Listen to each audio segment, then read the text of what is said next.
Today is April 18th, 2013, and I'm Lester Sharlach. I'm the interviewer of Myra Zeleznik, and the videographer is Marcy Schoenfeld, and we're here on behalf of the Jewish Historical Society of Fairfield County. Myra, thank you for taking time to give us this information for your oral history, or for our oral history project. What is your full name? Myra June Zeleznik. And where were you born? I was born in Washington, D.C., Mm. one of the few. And what were your parents' names? Pearl Kipnis, her maiden name was Atkin, and my father was Benjamin Kipnis. And where were they born? My mother was born in Lithuania, which I didn't find out until her obituary. My father knew, but I never knew. And he was born in basically in a little shtetl somewhere near Kiev. What is that country? I forget. Kiev was, at that time, well, one time it was part of Poland, and it was part of Russia. Well, we always said that he always said he came from Russia. Yeah. And where did you spend your childhood? Well, it was mixed. And I was born in Washington, D.C., in a hospital there. And when I was about 15 months old, something on that order, I was born in 1936, so it was during the Depression. And my father was working for the government as an accountant for the Veterans Administration, and they were cutting back on, letting people go, trying to save money. Mm. And they offered him, it was either no job at all, or take a job in New Mexico at what would you call it, a government place that was a TB hospital for veterans. And it was a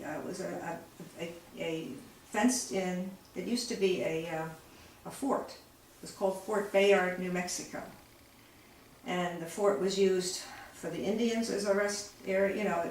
It went through all the different types of groups that came through there. But anyway, it was owned, it still is owned by the United States government. It's now a old age home and hospital for veterans from the state of New Mexico.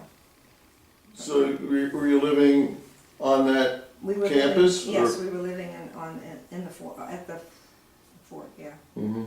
Yeah, and there was a hierarchy there.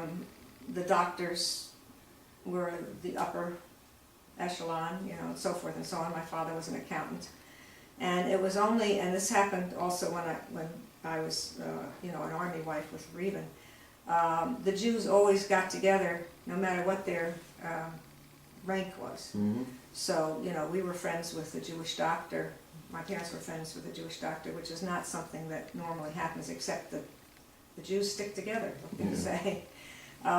So I was there, we left there in 1940, just as the war was cooking up in Europe, and I guess the economy was getting better, and so my father got transferred back to the Veterans Administration in Washington. So we drove back across country.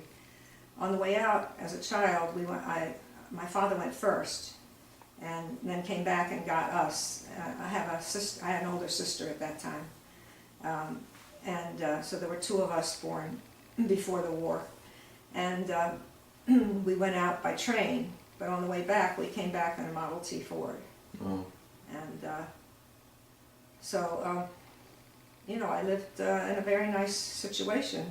My mother wasn't working at that time, and my sister was in school. So my mother would go play bridge with some of the other ladies, and I would sit under the bridge table. I remember, at 2, 3 years old, sitting under the bridge table. there's a little problem with snakes now and then, and things like that, but, you know, it was very nice. So then we came back to Washington DC, and I guess we went into the apartment that I remember, not too far from my grandparents' home. Your grandparents' homes? Yeah, my grandparents had a home, you know, and Mm-hmm. they were living, you know, in Washington. We lived near Soldiers Home Park on, oh boy, I all of a sudden have a blank on the name of the street. I'll think of it. Anyway, we were on one side of where the elementary school was, and my grandparents were on the other side. It wasn't a long walk. And every Friday, my sister and I would walk to my grandmother's house and get the gefilte fish and the whole Shabbos dinner that my grandmother would make, and you know, give us a bag, a package, and then we'd bring it home. And what was your grandfather doing for a living? Well, he left Europe long before my grandmother did. There was a 7-year span. He was trying to get out of the Russian-Japanese War, or whatever it was, you know, so he went to England, I think, and then eventually to the United States. And so he was there quite a few years, and he was working for a cigar maker, as I remember being told. But when my grandmother, then he came back to get her. She had 3 children already before he left. You know, so I had my father's older brother, which is only a year older, and him, and a younger sister. And so they immigrated separately. My father was about 8 years old when he immigrated. And but after they lived in Washington, they tried to have grocery stores. And my grandmother did almost everything. My grandfather had, at some point in his life, of course this is before he got married, you know, he had scarlet fever, I think it is, rheumatic fever. Mm-hmm. So he had heart problems all his life. So he kind of stayed mostly, as I remember as a child, he was always in the house praying.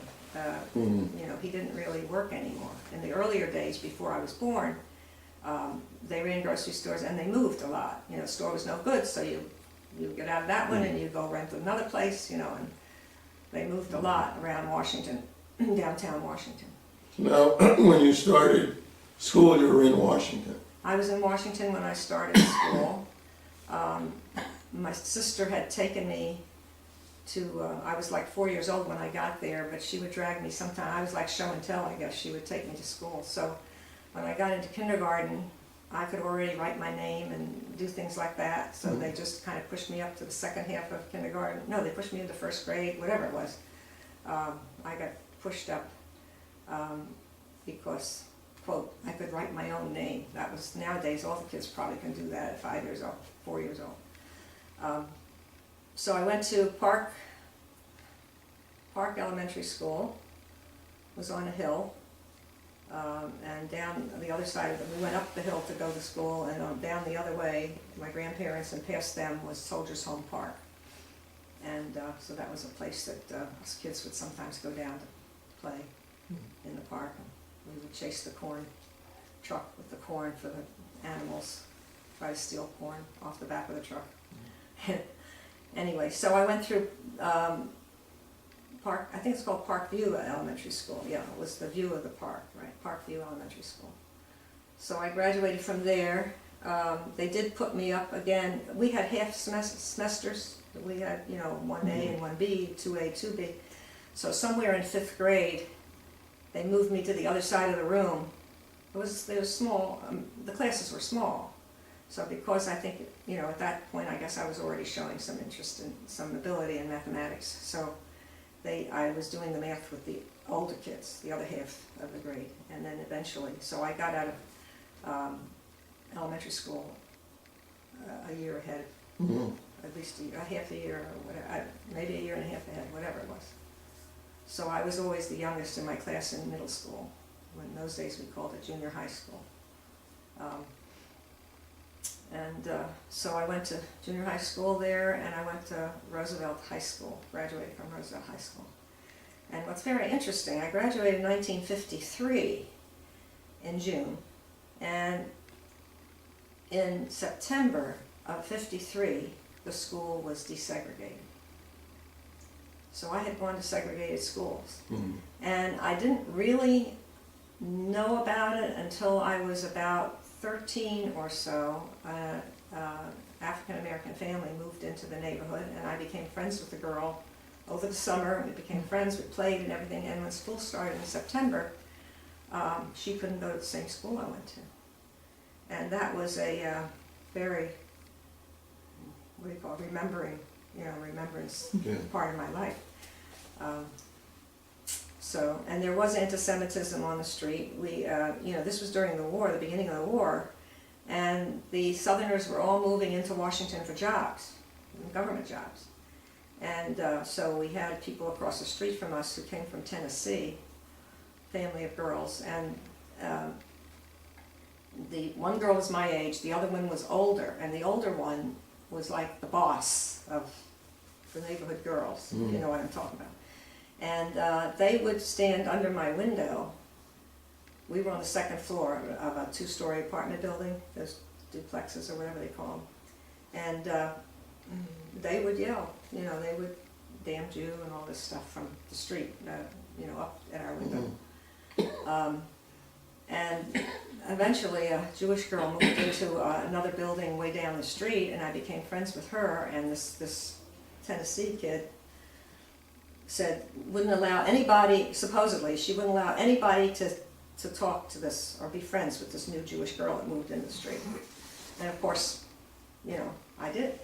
And my father was very supportive and helped me through that, but I would go down there and tough on her, So I was only beaten up once on the way home from school. I was always able to talk my way out of situations, and but one time I couldn't, and there was a whole bunch of them waiting at the bottom of the hill just before my buildings, and so I was beaten up once, but basically it was all verbal. So when did you graduate high school? Where? When? When? 1953. So, and I went to the University of Maryland for 2 years. I was not a Maryland resident, but the tuition was $160 a semester, and I raised my, I worked since I'm 13 or 12. My parents owned an employment agency, the Atlas Employment Agency. It was the first one in Washington. Well, this is after your dad was an accountant? Yeah, well, he was an accountant. Yeah, he still was. Well, he was still working for the government? And Well, what he did was he set my mother up and a cousin of my mother's in, it morphed, okay? My father was a musician. He was a jazz drummer. And so I love jazz. And I grew up with it. And so he had a little band that he would play at night. He would have a day job, which was for the government, and then on Friday nights and Saturday nights mostly, he would play for parties and whatever. In fact, at some point, he played in the pit band. In those days, the movie theaters had pit bands. So he played in pit bands as well. I guess maybe on the weekends. I don't know, but he was also had the job. And what happened is that he got so many orders for playing jobs that he only had one band. So he had to expand. People kept calling him. And so he became a broker, or whatever you call it, sending out other bands, And basically it was kind of like an employment agency for musicians. And so, and then when my mother decided to go to whatever, he set her up, I think it was about 1941, they started, he set her up as an employment agency with a cousin. And the employment agency, they were doing everybody, but they soon learned not to bother with domestic help because you didn't get paid, it was hard, it was too difficult. So they went into just business people. And eventually my father quit his job and came into the company, and he took care of placing accountants and accountants and what do they call it, CPAs and so forth. and my mother took care of the secretaries and the typists and so forth and so on. So they had a employment agency for years and years and years. And then eventually my older sister, my brother went in. He didn't do much in the way of college, so he went into the business. And then in later years, my sister went in, and my older sister, and and she, after then she and my brother had a breakup of the business when my father died. My brother was, borrowing from the, supposedly loans. Mm-hmm. Anyway, but my sister, up until last year, was still doing contact stuff and getting applications from people and giving them to the right agencies in town and so forth. So I grew up in a business home. So, getting back to your education, you said you spent 2 years at University of Maryland. Yeah.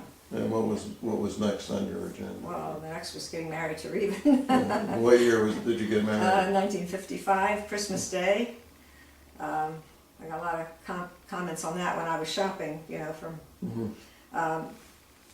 It was the only time he could get out. He was stationed in the Pacific Northwest already. He was in Tacoma, Washington, and so it was the only time he could get time off for the holiday, for Christmas, to come back east to get married. How did you meet him when he was in New York? Oh, yeah, that's a good question. Very good question. He was delivering, in between, I guess, he had this wait to go into the Army. He was in ROTC in college, and he was trained, but then they gave him, I think it was 7 months that he was in between being inducted and being told where he was supposed to go. So he was delivering, or maybe even before that, he was delivering meat to one of his father's brothers who had moved to Washington, outside of Washington, and had a butcher store. And what they did is, the brothers, his father and all the brothers, they made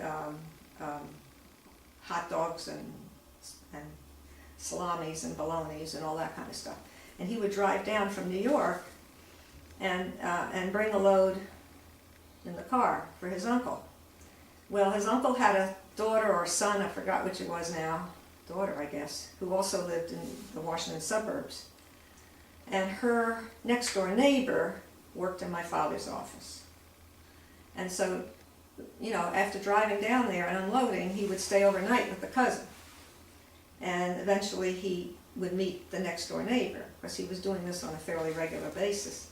And the guy would say, "Oh, my boss has a daughter." So it was a blind date. And he brought another friend, military guy with him for my girlfriend, which didn't work out. So that's how we met. So was the family making kosher delicacies? Oh yeah, it was all kosher, kosher deli. And they were also doing meat. I mean, there were briskets, and they would, where in New York City, where the High Line is? Yeah. The trains would come in there with the cattle, and they would go through the building. They would go right into the building, and they would unload the cattle. And they would cut all their cattle themselves. They didn't have it already pre-cut, And they owned, his father didn't really have as much of a part in the actual business. He was more of a jobber. He worked there, and cut the meat and everything, but he didn't get the income that his two brothers got. There were two brothers and a fellow that was not a brother. The three of them were partners in the business. And so, I forgot what I was going to tell you about the cattle. But, so that the three partners owned stockyards in Iowa. Mm-hmm. And outside of Chicago also. And they would bring it in by train across. And then they would have to, I guess, take the trains across the Hudson River by barge, and then down the High Line, what was now the High Line, and into the buildings. So Reuben worked down there while he was waiting to go into the Army. He also worked down there, and then he brought the stuff down to his uncle. So that's how. Where did you finally get your degree? Well, after he got out of this, as you can tell, we moved a little bit, around. We lived in California twice, the first time was when he was in the service training, the men in California. And I was pregnant with David at the time, 115 degrees, just so everybody will know, in the daytime. And so I'm trying to think what happened. So then we went back to the, so I didn't go back to school. I got a job up in Washington State, which I had to give up to go to California. When I came back, I had the baby, had David. So I didn't, when we came back east, we lived in an apartment right by the train station in Mount Vernon. The building was across the street from the Columbus Avenue train station. I don't know if that's familiar. And so I would throw him in the bed at 6 o'clock, a little baby. You know, it's easy when they're little kids. I'd have a babysitter, a girl, come in for an hour until we even got home, and I'd run for the train, and I went to Hunter College in New York City. Took the train down to the city. And I started down there. And then when we moved to, so I was trying to get my last 2 years. Regan was very good about getting the groceries, and he's always done that. And then when we moved to Connecticut, I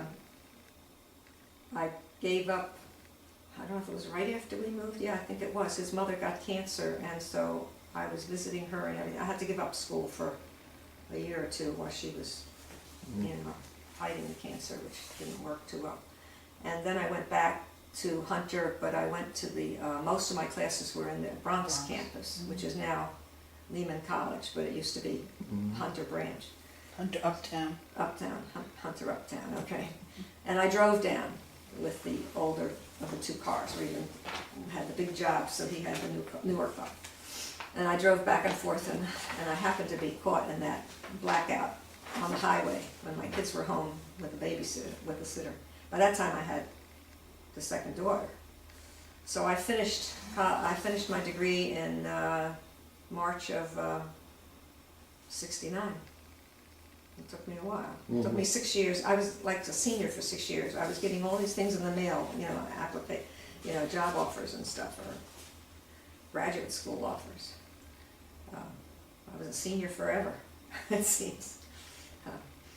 Anyway, so, and as far as my home was concerned, my mother bought kosher meat. We always had kosher food. I didn't know what a rib roast was until I married Regan. I had never seen one. I think it's kosher, but it was too expensive to have. And so, and she wouldn't let us have milk with meat meals. You know, we didn't, to this day, it's hard for me to, I don't ever drink milk with meat. Did you go to Hebrew school? Did you have any? Yes, I went to Hebrew school. We went to Beth Shalom, I think the name of it was. And it was not real close, so I took, you know, I was like 8 years old or whatever. I took the streetcar. In those days you could travel when you were a kid, your parents didn't worry about you, you know. So I went to Hebrew school all the way up until I was 12, and I was, at some point, was the only girl in the class. I don't know if I started out that way when younger, but by the time I was in middle school, I was the only girl in the class with all the boys. And when I was 12, I found out that they were all going to have bar mitzvah and I wouldn't. And I was really pissed off, or whatever the word is. And so I quit. So I had Hebrew school up through. And we went to synagogue, you know, we walked to synagogues on the holidays, and my dear father, he would volunteer to take all the kids to lunch on Yom Kippur, you know. And there was a restaurant down at the corner, you know. So, my mother was quite spiritual. My father, he'd go to synagogue and talk to the people next to him. You know, he wasn't that into it. But we did have, you know, a Jewish home, candle lighting on Friday night Shabbos dinner. And Sunday my mother made dinners for her too. She had two half brothers. So when did you start your teaching career? When I graduated Hunter in March of, or at the end of February of '69, fairly much after that, maybe a month or so afterwards, I took a job at Clunan Middle School. Somebody was leaving to get married, so I had like 3 months, I believe it was, at Clunan Middle School. And I called.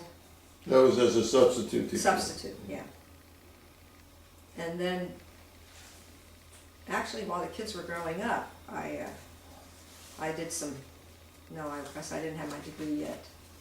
We would take turns babysitting for each other, you know. I did temporary, that's what I did. I did temporary work, and I was actually a legal secretary. In Stanford? In Sanford, Cummings, and Lockwood. I worked there. But it was kind of temporary, you know, part-time days, because I would trade with.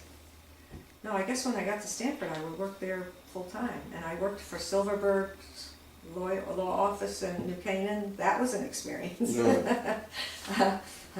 You know, a divorce lawyer, Yeah.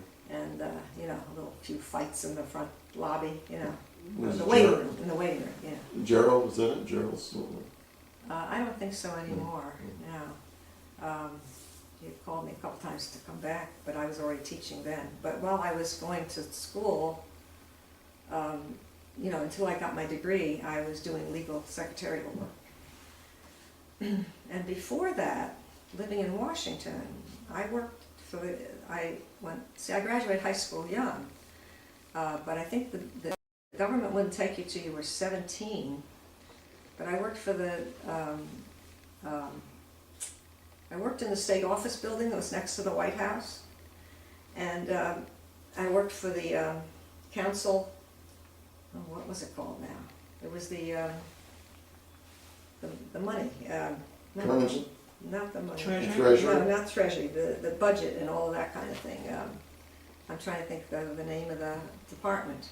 But I worked in the building if you're facing the White House, it's to the right, the old State Department building. So I worked in there in the summer.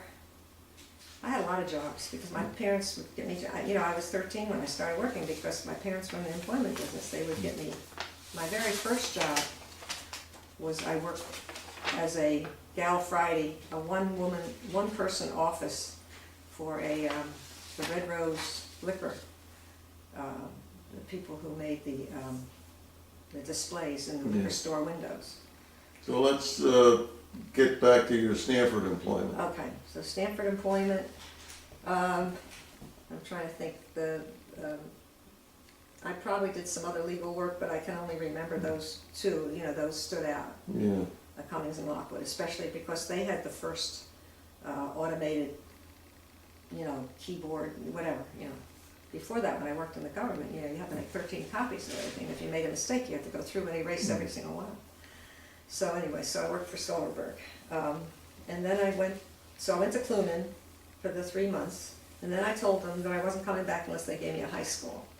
Because the kids were just a little too active for me, you know, in middle school. And so I went to Ripplewood. And I taught in Ripplewood under Sylvia Moss, was the department head. What department? Mathematics, math department. Yeah, I had a degree in math.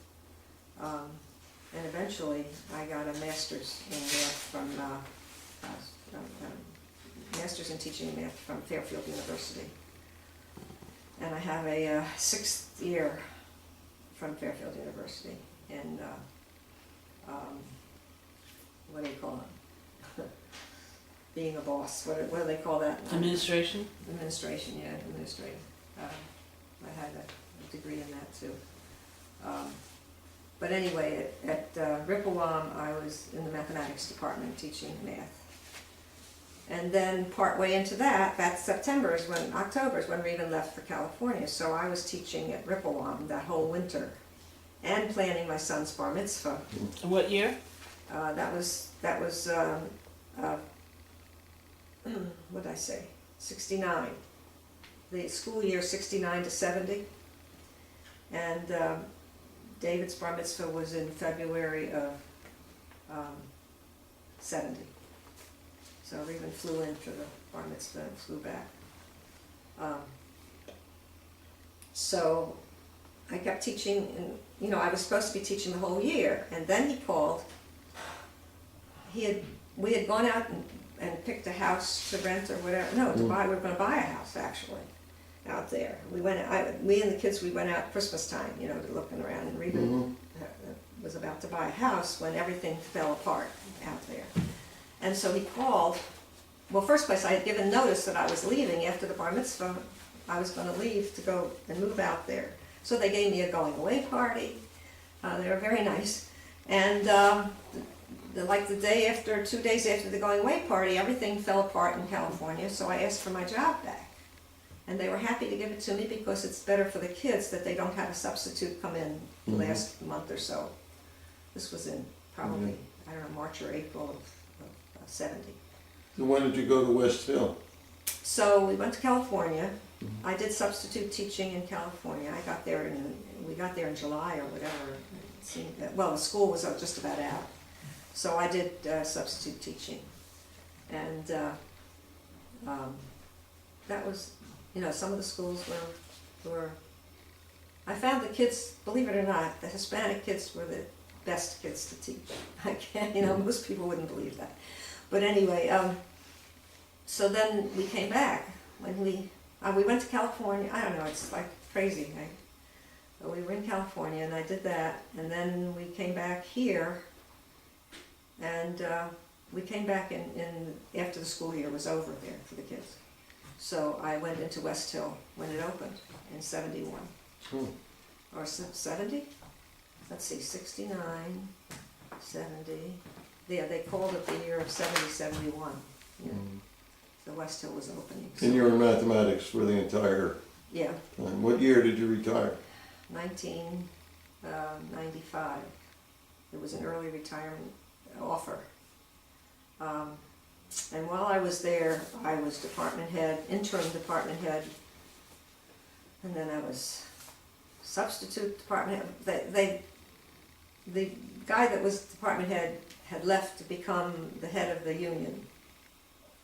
So they needed a replacement, so I was interim for, I think, 1 year, and the next year they called me something else, so I think it was 2 years that I was mathematics department head. And then they brought in one of the good old boys from Sanford High. Well, so you've been retired since 95. 95, so that's almost years. 18 years. Right. So what have you been involved in the community or in a volunteer form, or what have you done? Well, I joined, when I first came here, I joined National Council of Jewish Women. So I was fairly active in that until, you know, they started, that kind of began. In fact, I'm a life member, but they assigned me to Danbury because the one in Stanford disbanded.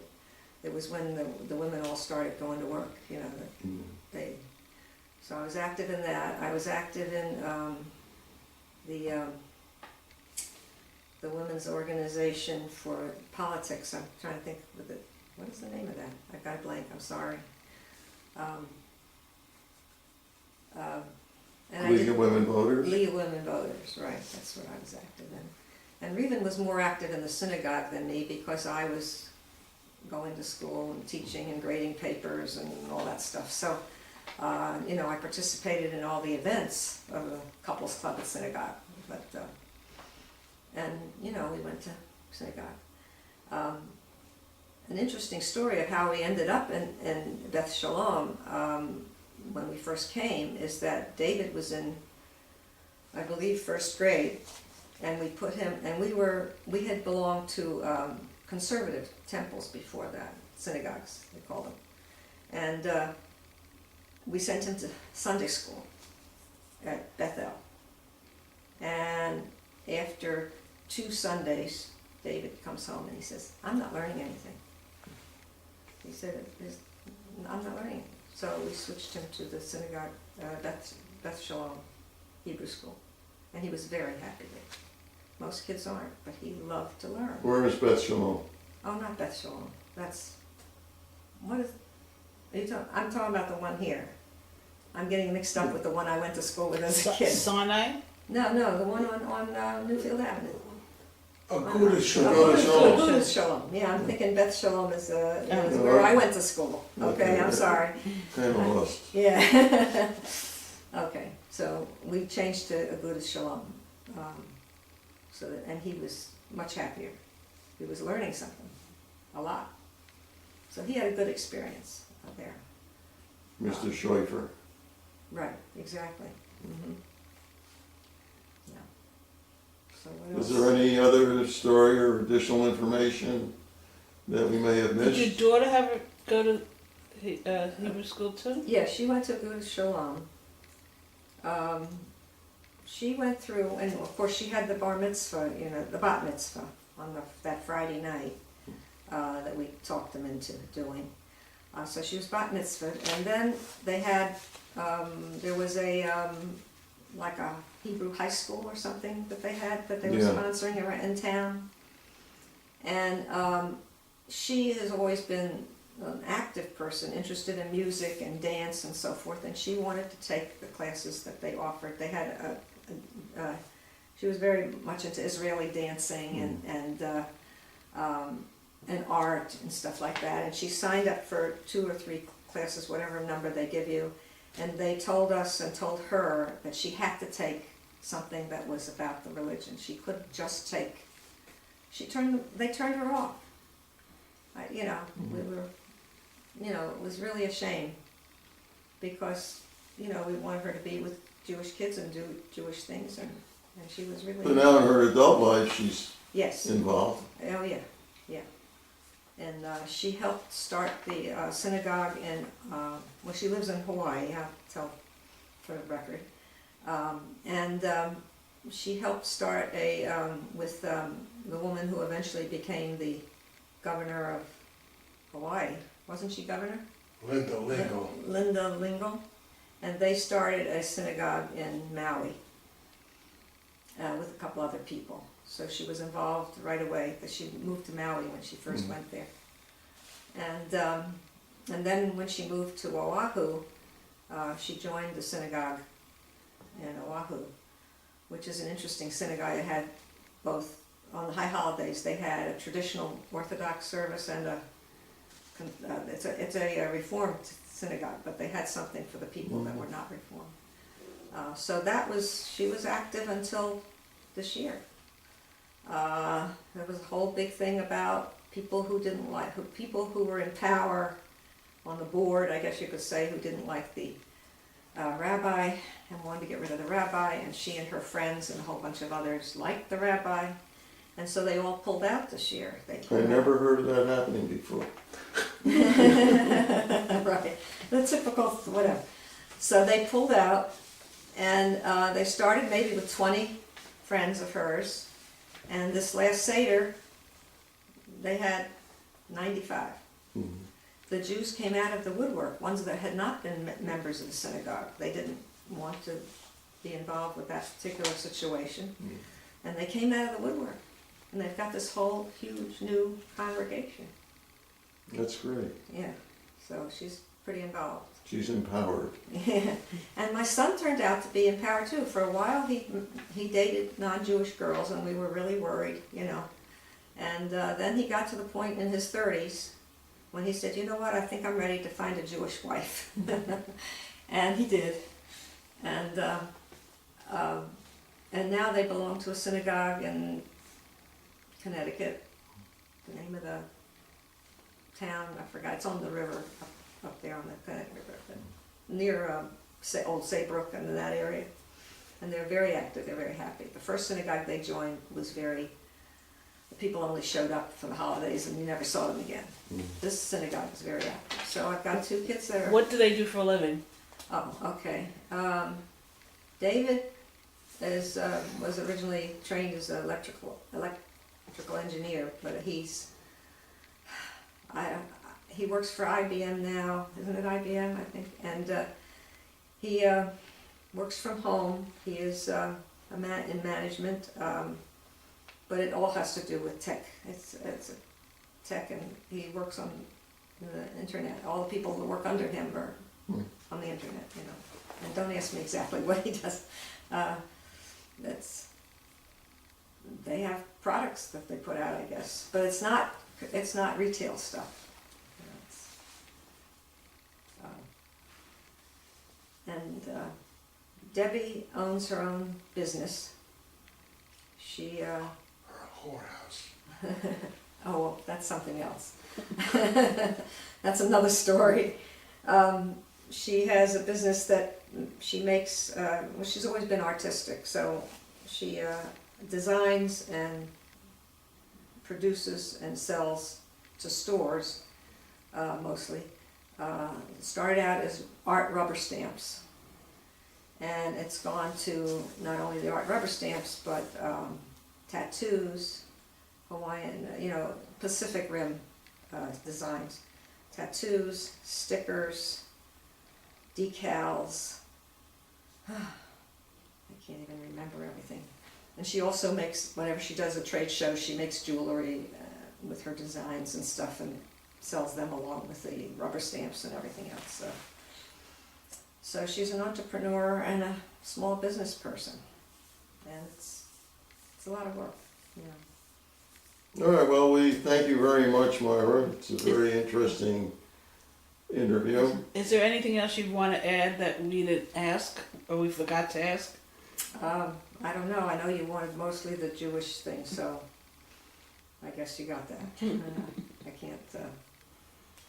Oh well, you already probably stopped. I was going to show you some of the I things. didn't stop. Oh, because I've been into crafts also all my life, which I didn't tell you. So I used to make my own clothes when I started as a teenager. You know, my parents would buy me one outfit in the fall and one outfit in the spring, and the rest, if I wanted it, I had to make myself. So I was working, you know, part-time jobs and stuff. You know, I was making money enough to buy the material. So I started out, I've always been sewed, and then I started making jewelry. When Reuben was teaching in North Carolina, I was taking jewelry making classes and art classes. I made a mezuzah that's on the door over here in dichroic glass, and I made you know, a bowl, but most of the things are jewelry. So I do that, and I do tutoring. I still do math tutoring off and on. Comes up. And I'm active in Brandeis. You know, I'm involved. I'm on the study, the foreign policy study group in Brandeis Women. That's the one study group I do. So I'm interested in foreign politics. All right, that's it. Okay, well, Okay, thank you. You're welcome. All right, when did she make this? 2 years ago. Okay. And any other mezuzahs? Yeah, but not Yeah, we have one on the homemade. front door, but. Okay. There? When? When? About 4 years ago, I guess. And how long you been into doing this kind of work? Well, I've been going, since I retired, I started going down there more frequently. I used to fly down to meet him In North Carolina. in North Carolina, off and on, yeah. So some of this, the glass is fairly new. I have other glass here that I've done. Let's see if I can find it. I've done the glass, the dichroic glass. That's very pretty. You should sell these. Well, I give them as gifts Oh. if I don't use them myself. Okay. So these are commercial. Oh, And this one is what they call the soft silver. uh-huh. Very pretty. And then I've made necklaces too, I guess. Here's a bracelet, silver. I like working with silver. Okay. Oh, And